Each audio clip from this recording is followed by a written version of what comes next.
des acteurs extrêmement représentatifs et actifs. Donc là, déjà sur le diagnostic, il faut qu'on ait le même diagnostic. Ça suppose aussi qu'on est en mesure de conduire un dialogue, parce que sans dialogue, on ne peut pas définir des objectifs communs. S'il s'agit d'imposer des objectifs des uns aux autres, ce n'est plus un pacte. Ensuite, ça suppose qu'on mobilise tous les moyens et toutes les capacités à dédier à cet objectif de croissance. Et enfin, c'est le plus dur, s'affranchir des visions étroites, éphémères, réductrices, avec des intérêts à court terme. Les notions de croissance et de développement sont des notions de moyen et long terme.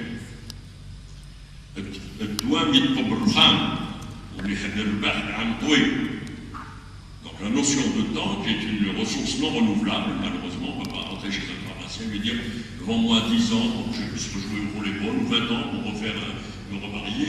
Ça, c'est très difficile. On ne peut pas acheter du temps. Les nations n'ont pas cette possibilité d'acheter du temps. Mais ils ont parfois le malheur de perdre beaucoup de temps. Et ça, ce sont les tergiversations, les erreurs pardonnables, les fautes condamnables de stratégie, de vision, de comportement des acteurs économiques, sociaux et politiques. Donc il faut qu'on ait cette vision pour les générations futures. Parce que pour ce qui nous intéresse, il y a toute une génération qui est amortie, socialement, économiquement, son affaire, son dossier est libre. Par contre, ces 300, 400, 500 000 jeunes qui arrivent chaque année sur le marché du travail, qui passent par l'université ou par le système éducatif, ceux-là, il leur faut de l'emploi. Il leur faut une économie, des entreprises, une industrie, un tissu, une insertion sociale, une espérance, un progrès. Et là, il faut s'organiser. La croissance, ce n'est pas une pirouette, ce n'est pas un jeu de mots, ce n'est pas quelques petites mesurettes conjoncturelles, cosmétiques, factices, sans lendemain. C'est quelque chose de très sérieux. Un jeune professeur qui est décédé il y a longtemps, qui s'appelait Raymond Barre, il disait « La science économique est une science lugubre ». Elle est lugubre parce que, effectivement, vous voyez les réalités de plein feu, de plein fouet. Et il faut être très costaud au point de vue neuronal pour voir les réalités macro, micro, méso et méta-économiques. Souvent, il faut prendre un peu de phénobarbital et des boissons, allez, on va dire, des boissons atténuées, avec H2O, pour pouvoir voir la réalité en face. N'est-ce pas, Monsieur le Président? Du FCE. Donc, la réussite d'un pacte, là, on parle des acteurs. La capacité de toutes les parties concernées à signer le pacte. Et là, il ne faut pas se tromper. Il n'y a rien à inventer. Il faut que les acteurs soient légitimes. Pas toujours évident. Il faut qu'ils aient la représentativité. Pas toujours évident aussi, pas clair. Et il faut qu'ils aient de la crédibilité, c'est-à-dire qu'ils aient un poids dans la société. Ça doit être des ONG où le N, quand il s'agit des ONG, je ne parle pas de la puissance publique, il faut que le N soit très lourd, parce que si le N est léger, le pacte devient volatile et hyper léger. Eh oui, P égale mg et G égale 0, et vous êtes en absence d'attraction terrestre. Et au lieu de descendre vers le fond, c'est-à-dire votre poids, vous montez vers le ciel, mais vers le vide. Là où il n'y a pas d'oxygène. Vous respirez dans l'ionosphère où il n'y a pas d'oxygène. Donc vous mourrez rapidement. Donc la représentativité des organisations, des acteurs, la légitimité, sinon ce sera de portée très limitée, je ne vous cache pas, et la capacité. La capacité, c'est la capacité de l'ingénierie. Il faudrait que les acteurs qui signent le pacte aient une capacité d'analyse, de réflexion, de proposition, d'imagination, et même, je dirais, un peu de générosité.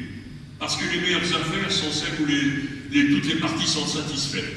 Et ça demande de l'imagination. J'ai toujours pour exemple le dialogue social en Suède ou en Allemagne. Vous me direz, tu es parti trop loin. Je ne suis pas parti trop loin. J'ai appliqué un proverbe arabe, maghrébin, algérien, qui dit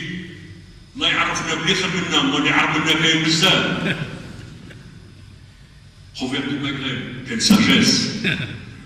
Donc il faut voir à soit, à avoir des références. Ça ne veut pas dire qu'il faut imiter, mais il faut essayer d'aller vers la perfection. La perfection étant cet horizon qui recule toujours. Donc ça, c'est très important pour la légitimité, je ne vais pas trop vous embêter avec ça, la représentativité et la crédibilité. Alors les enjeux du pacte, c'est des questionnements. Je n'ai pas la prétention ni l'intention d'y répondre, même si j'ai mes propres réponses, mais je vous en ai parlé. Est-ce qu'on veut réduire la dépendance aux hydrocarbures? Première question. Deuxième question, est-ce qu'on veut une économie relativement intégrée? Il n'y a pas d'autarcie. Il n'y a aucune économie en autarcie, mais un peu intégrée, avec des chaînes de valeur nationales et intégration dans des chaînes de valeur internationales. Ensuite, est-ce que nous voulons une économie articulée, c'est ce que je dis, performante? Est-ce que nous voulons préparer notre économie et notre société aux défis de l'avenir? Ce sont des questions que le pacte devra prendre en considération. Je suis en train de rédiger un mini ou un pseudo ou un léger cahier de charge. Il n'est pas le meilleur, mais en tous les cas, les acteurs au pacte n'en feront pas l'économie, sinon ils ne feront pas de pacte. Sinon ce sera un document, très grande valeur esthétique et politique, aucune valeur opérationnelle, structurante, structurelle, politique, sociale. Quels sont les enjeux? Croissance extensive ou intensive? L'emploi, variable d'ajustement ou variable à la marge, ou variable centrale? Je donne un petit chiffre comme ça pour vous amuser. On a besoin de créer 300 000 à 500 000 emplois d'ici 2020. On n'est pas organisé pour système bancaire, création d'emplois, dispositifs, accès aux fonciers, tout ça, on n'est pas. Esprit entrepreneurial, poids d'organisation, poids de l'assistanat, nous avons un système de solidarité, nous avons une société à sorte communautaire qui produit un excès qu'on appelle l'assistanat. Nous avons une solidarité qui va l'assistanat. Donc, est-ce que nous sommes en mesure, d'ici 2020, de produire autant, de générer autant d'emplois pour mettre en valeur nos 1541 communes, nos daïras, nos 48 wilayas, et essayer d'intégrer les secteurs où nous avons des avantages comparatifs pour les transformer en compétitifs? Est-ce que nous sommes organisés pour impulser un développement local, décentralisé, etc. Ça, c'est posé.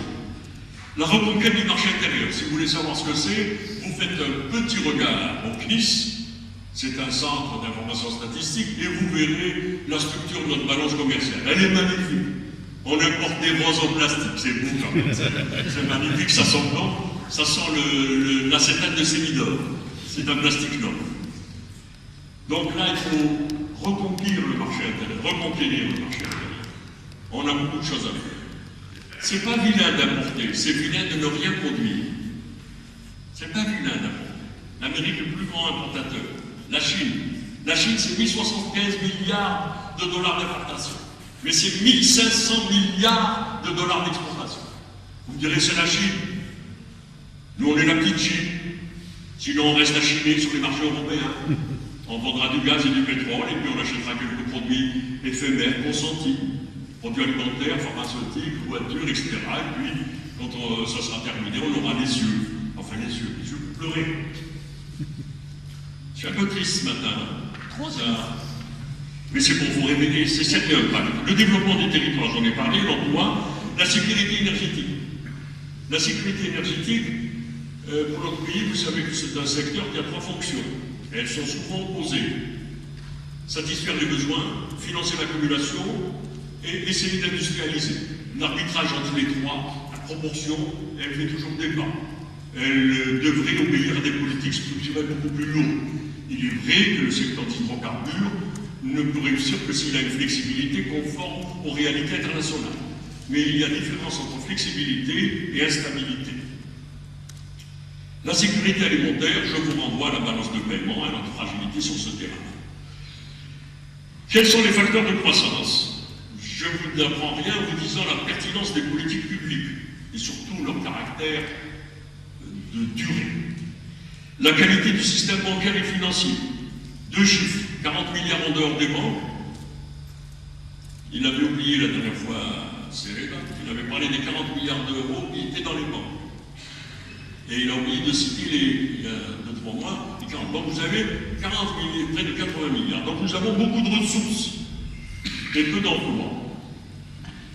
Si je ne veux pas être méchant, on a beaucoup d'habitants, peu de citoyens, beaucoup de journaux, peu d'informations, beaucoup de joueurs de ballon, peu de footballeurs, beaucoup de mosquées, peu de foi. Ah oui, ah oui. Beaucoup de politiciens, peu d'hommes d'État, beaucoup de diplômés, peu d'intellectuels. Il faut prendre en considération, il faut se voir en face. Être sérieux sans se prendre au sérieux. Le sérieux, ce n'est pas la tristesse du visage, c'est la pertinence de l'analyse. Donc, oui, donc ce qui est important, c'est voir nos défauts et les rectifier. Et éviter tout ce qui est cosmétique. Le cosmétique ne résiste pas à la chaleur. La chaleur fait disparaître les maquillages les plus féroces. Je parle des maquillages de l'économie, n'est-ce pas? Hein, je ne parle pas de maquillage. Ensuite, je ne m'étale pas trop sur le système bancaire et financier. L'esprit entrepreneurial, il faut le développer. Il faut que notre jeunesse sache qu'un diplôme n'est pas un emploi. Mais qu'un diplôme, c'est un accès à la possibilité de créer un emploi. Et un emploi chez soi, pas chez les autres. Chez soi, pas chez les autres. Pas avec le Zodiac. Avec un système de création d'entreprise beaucoup plus puissant que nous avons aujourd'hui, qui travaille à la marge, qui a une sinistralité élevée, qui coûte cher à la nation et aux jeunes, car il ne génère pas de success story. Nous avons le système éducatif. Je le rappelle à mes chers frères et sœurs, je mets mes frères devant, parce que je suis algérien tordu. 3 missions. Acquisition des connaissances, savoir-faire, le vivre ensemble et l'employabilité. Sur les 3, je vais être gentil. Je vais vous parler comme dans la langue de bois la plus traditionnelle, celle en acier de tungstène. Je vais dire, ça se dit mieux en arabe. Éligible à une grande amélioration. C'est une façon ludique de dire les déficits que nous avons dans les 3 niveaux du système éducatif. La décentralisation. Normalement, plus l'économie se libéralise, plus elle est fondée sur l'individu, sur l'entreprise, sur la prise de risque. Je rappelle que l'entreprise, c'est la prise de risque, hein, parce que si l'entreprise, il n'y a pas de prise de risque, ça se saurait, tout le monde serait entrepreneur. Donc la décentralisation, il faut décentraliser. Nos collectivités locales, je les plains parce qu'ils sont prisonniers d'un triangle entre la qualité des élus, la qualité d'administration et la qualité des textes, et ils sont soumis à un double blocage, l'ampleur des responsabilités et la petitesse des pouvoirs, l'ampleur des missions et la petitesse des moyens. Je pense que cette double innovation devrait trouver rapidement une solution, pourquoi pas à l'intérieur d'un pacte de croissance, qui serait un pacte de refondation. Ça vous fait beaucoup de travail, Monsieur le Président. Ensuite, l'organisation des marchés. Ah, l'organisation des marchés. Que c'est pour les marchés. Marché défiscalisé, débancarisé, désorganisé, peu contrôlé, peu encadré. Des textes, floraison de textes, mais rigidité des pratiques. On a mis un moyen de paiement que, bon, je vais l'appeler comme son nom l'indique, crédit documentaire, crédit documentaire. Mais il paraît, j'enseigne les moyens de paiement à l'école, il paraît qu'il a une meilleure traçabilité que la remise documentaire et que le reste. Non, pas du tout, il a la même traçabilité. Les moyens de paiement internationaux sont conçus, modifiés, fabriqués, mis en œuvre par des marchands qui sécurisent leur flux monétaire et leur flux physique à la Chambre de commerce internationale de Bruxelles et de New York. Ce n'est pas les banquiers.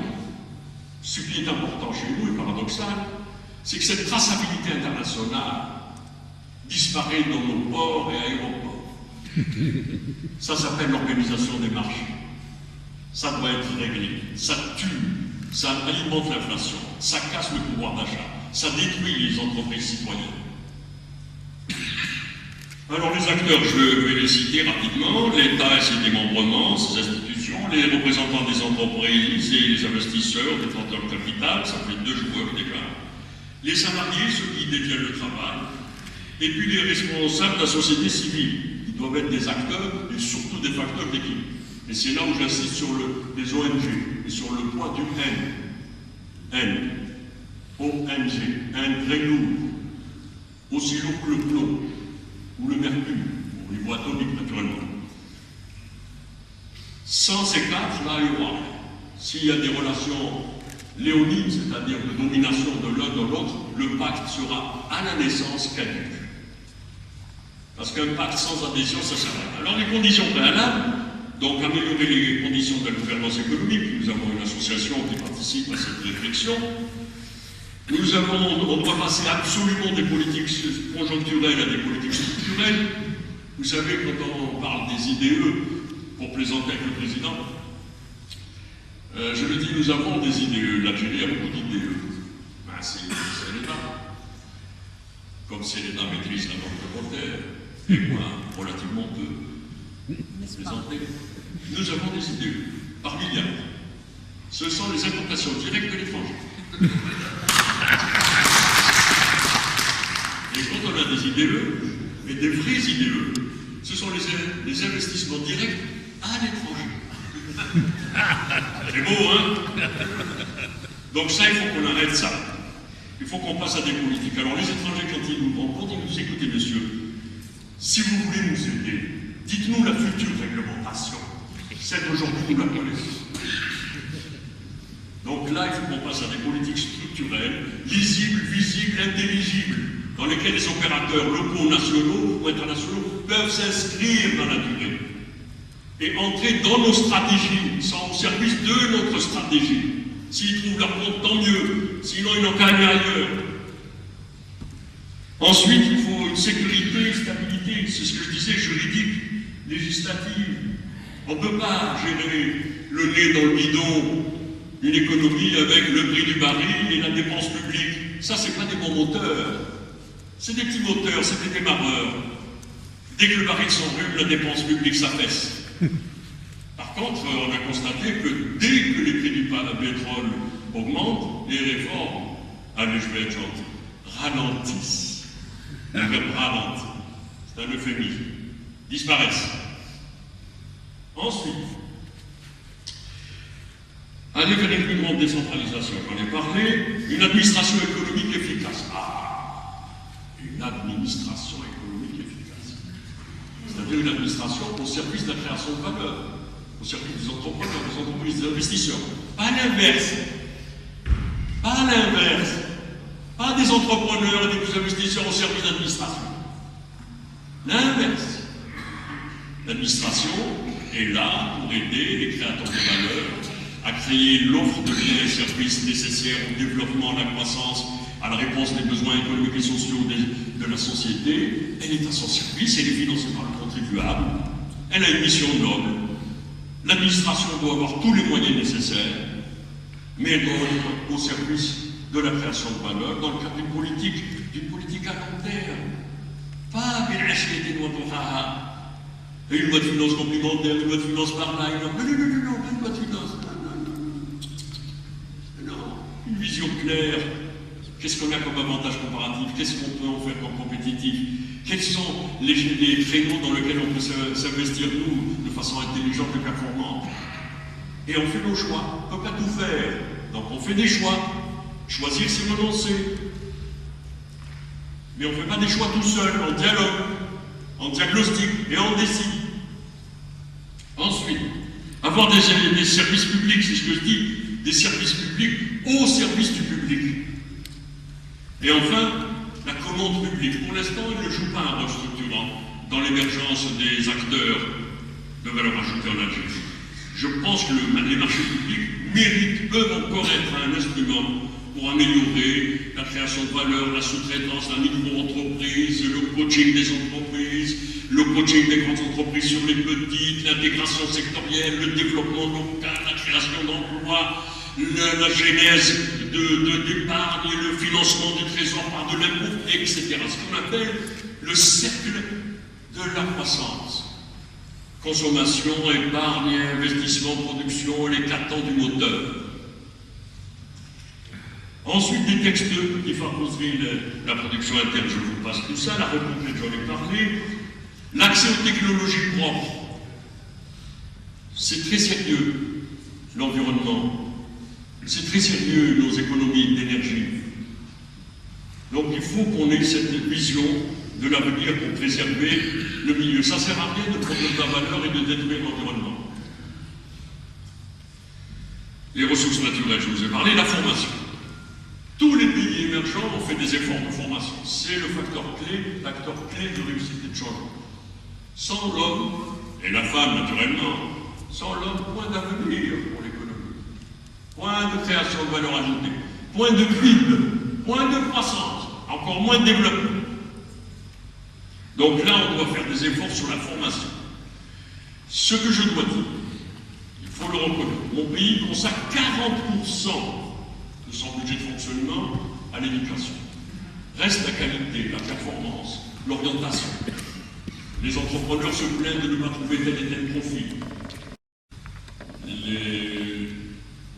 J'avais voulu dire à mes collègues de la CGEA hier, oui, vous ne trouvez pas de maçon. Faites un centre de formation pour les maçons, ça fait 3 mois. Prenez-vous par la main. Non pas pour danser un cha-cha ou une salsa, mais pour créer un centre de formation. Prenez des initiatives. Alors, donc ça, c'est très important, le système éducatif. Je vous épargnerai la bancarisation et l'intermédiation financière, très faible intermédiation. Alors, les responsables des banques nous disent « Le volume des crédits sont très importants. » Oui, le volume et la structure dédiée aux entreprises et à l'investissement en rétrocarbures. Mon pays investit 33% de sa production intérieure brute, mais 2% pour l'investissement productif. Il ne peut pas créer assez d'emplois. Il ne peut pas réaliser la tant affichée, clamée, déclamée, voulue, désirée substitution des importations par la production nationale. Moustahil, Fatedouchi, Daniel. Donc ça, il faut absolument qu'on ait un système bancaire. Il faudra très certainement dépénaliser l'acte de gestion. Il faudra très certainement parler des politiques publiques pour orienter l'investissement et non pas importer des fleurs en plastique. Éliminer les zones de non-droit, on en a 800 à peu près. Les camarades du commerce connaissent parfaitement ça, pour protéger le pouvoir d'achat et les entreprises citoyennes. Une équité fiscale qui favorise l'entreprise et le citoyen. Les coûts de transaction, vous les connaissez, je ne vais pas vous embêter. J'ai parlé de l'environnement, de l'énergie, de l'eau, etc. Tu me laisses? C'est la croissance, J'aimerais vous dire une phrase d'un jeune qui est décédé, qui travaillait comme ministre, premier ministre en 14 en France. Le jeune, il est pas mal. Il disait tout ce qui est urgent n'est pas important, car ce qui est important prend du temps. Et nous, on est toujours dans l'urgence. C'est dire l'importance qu'elle apporte aux choses. Ne me mets pas la pression. Veiller à l'aménagement équilibré du territoire. Très important, le territoire. Collectivités locales, rôle important. Acteurs locaux, important. Tant qu'on ne décentralise pas la croissance et le développement, on restera dans les visions sectorielles qui ont atteint leurs limites, et la déconcentration qui a atteint les limites les plus lointaines, mais qui ne peut plus produire de croissance, qui ne peut plus produire d'initiative. Je ne vous parle pas de la contrefaçon et de la protection, je ne vous parle pas de la facilité de circulation des biens et des services, je ne vous parle pas de la sécurité des personnes et des biens. Je vous dirais tout simplement qu'un pacte suppose la confiance. La confiance, elle se construit pour qu'elle se partage. Lorsqu'elle est partagée, elle prend l'ascenseur. Elle est subordonnée à la qualité et à la capacité des acteurs. Pour traiter quoi? Les défis institutionnels, on en a.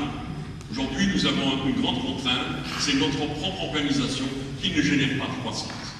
Nous consommons des ressources, nous ne produisons pas de richesse. Et enfin, il faut dépasser ces contraintes par des réformes. Et les réformes, les voici, c'est la fin.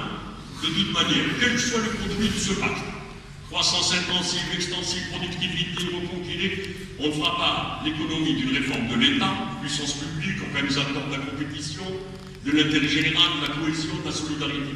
On ne fera pas l'économie de l'école. On ne peut pas avoir une école qui forme des gens. On ne fera pas une réforme de l'épargne, on sera obligé, on ne peut pas garder 80 milliards d'euros qui dorment, qui font roche. C'est pas possible. On ne peut pas avoir des taux de chômage et 40 milliards d'euros. On ne peut pas avoir ce discours. Il n'y a pas de projet bancal. Mais je n'ai pas de projet bancal. Il n'y a pas de saut projet. Je vais être méchant. Il n'y a que de sauts banquiers, incapables de mesurer, de traiter, de couvrir le risque. Dans un pays où tout est à faire, quel est le risque? Quel est le risque? Le seul risque, je vais vous le dire, ces petits poissons deviendra grands, et donc générera les intérêts de X et d'Y. Ça suffit, c'est bon. Parce que pourquoi? Ou on transforme notre pays dans un joli yacht, confortable et prospère, qui peut traverser les tempêtes de la mondialisation, ou bien ce sera une misérable galère qui coulera par le fond, entrepreneurs, entreprises, États, système bancaire et citoyens. Et enfin, la réforme de l'entreprise qui est la résultante de tous ces trois éléments. Et je terminerai, puisque je suis dans la ville des poètes, et j'aime bien parler en arabe dialectal, qui est ma langue naturelle, le français me donne l'impression de travailler, alors que l'arabe de m'amuser. Je terminerai en disant, la croissance, c'est comme la maison. Et le pacte, c'est comme une maison. Il se fait ensemble. Alors je dirais, en arabe dialectal, au pays de l'Ordre Sidi Flouf, الدار تولي مساس والعدو ما يرجع الساس والذهب ما يولي نحاس والناس تعرف الناس والحديد كياس. Merci pour votre attention.